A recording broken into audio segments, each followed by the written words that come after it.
Hello everyone. आज हम लोग स्टार्ट करने वाले हैं ऑर्गेन ऑफ मेडिसिन की सबसे पहली और सबसे इम्पॉर्टेंट एफोरिज्म, जो कि है एफोरिज्म नंबर 1। तो ये एफोरिज्म बहुत इम्पॉर्टेंट है क्योंकि ये पूरी ऑर्गेन की फाउंडेशन इसी से शुरू होती है।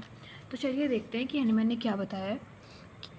तो एफोरिज्म 1 में हैनीमैन कहते हैं कि the physician's high and only mission is to restore the sick to health to cure as it is termed.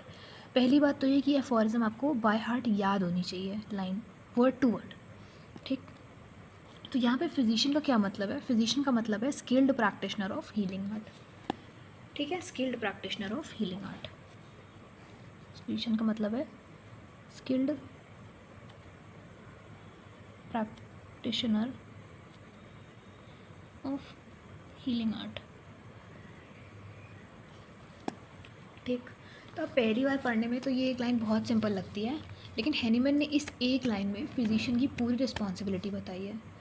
तो चलिए इसको डिकोड करते हैं। सबसे पहले एक क्वेश्चन कि फिजिशियन की ड्यूटी क्या है, एक डॉक्टर का काम क्या है आपके हिसाब से?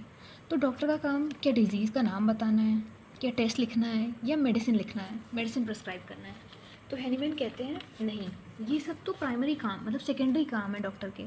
उसका प्राइमरी काम है पेशेंट को हेल्दी स्टेट में वापस लेके आना। जो सिक पेशेंट है उसको उसकी हेल्थ को रिस्टोर करना, मतलब उसकी जो हेल्थ है उसको रिस्टोर करना, कैसे क्योर करके उसको। ठीक, तो यही डॉक्टर की जो है मतलब पेशेंट का जो रिस्टोरेशन ऑफ हेल्थ है, यही उसका प्राइमरी काम है। ठीक, अब इस अफोरिज्म में 2 वर्ड्स बहुत इंपॉर्टेंट है, हाई एंड ओनली मिशन। ठीक, तो हाई मिशन का मतलब है डॉक्टर की प्राइमरी और इम्पॉर्टेंट ड्यूटी। ठीक है, प्राइमरी नोबल जो उसकी ड्यूटी है वो। तो ये एक रिस्पॉन्सिबिलिटी है जिसका पर्पस सफरिंग को कम करना है और हेल्थ को रिस्टोर करना है। ठीक, उसके बाद आता है ओनली मिशन। तो यहाँ पे हैनीमैन ना एक स्ट्रॉन्ग मैसेज देते हैं कि डॉक्टर का फोकस जो है वो थ्योरीज पे, आर्ग्यूमेंट्स पे या अननेसरी कॉम्प्लिकेशंस पर नहीं होना चाहिए।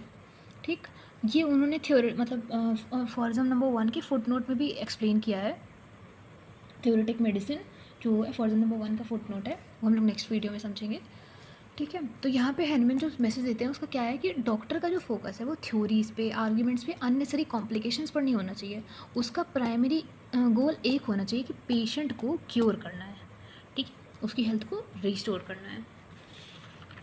ठीक, अब और एक इम्पॉर्टेंट क्वेश्चन कि क्योर का मतलब क्या है? कि क्योर का मतलब है कि सिम्टम्स को कुछ दिन के लिए दबा देना, वो क्योर होता है? नहीं। क्या टेम्प्रेरी रिलीफ क्योर होता है? नहीं।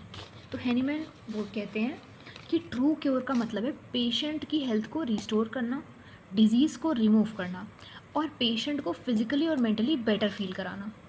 ठीक, मतलब पेशेंट अगर फिज़िकली मेंटली अगर ठीक है, हेल्दी है, तो इसका मतलब है कि हमारा क्योर जो है वो सही था। अब मानते हैं इसे, एक समझते हैं कि इसे एग्जाम्पल की वजह से, कि एग्जाम्पल की मदद से एक पेशेंट है, उसको सीवियर माइग्रेन है। ठीक, उसको सीवियर माइग्रेन है और डॉक्टर ने उसे पेन किलर्स दे दिए। ठीक, सिर्फ पेन किलर्स दे दिए, तो पेन किलर खा के उस पेशेंट का दर्द जो है वो कुछ घंटों के लिए तो सप्रेस हो जाएगा, लेकिन ये एक टेम्परेरी रिलीफ है, टेम्परेरी रिलीफ है, ये क्योर नहीं है।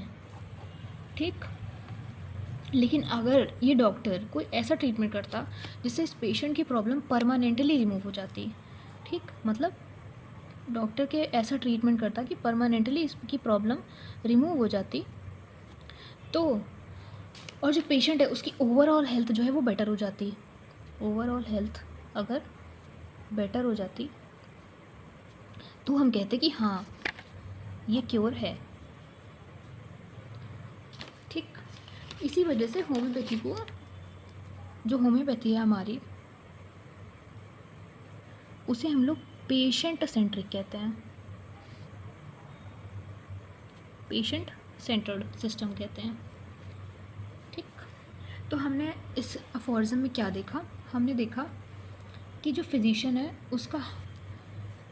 उसका प्राइमरी काम क्या है कि जो पर्सन जो सिक उसके पास आया है, ठीक है, उसकी हेल्थ को रिस्टोर करना क्योर करके, और जो क्योर है वो टेम्परेरी रिलीफ नहीं होना चाहिए बल्कि permanent removal of the disease होना चाहिए। ठीक, तो हम लोग नेक्स्ट वीडियो में फुटनोट ऑफ अफोरिज्म 1 डिस्कस करेंगे। अगर आपको ये एक्सप्लेनेशन पसंद आई हो तो इस वीडियो को लाइक करिए, चैनल को सब्सक्राइब करिए और ऐसे ही और वीडियोज़ के लिए जुड़े रहिए। Thank you for watching and happy learning.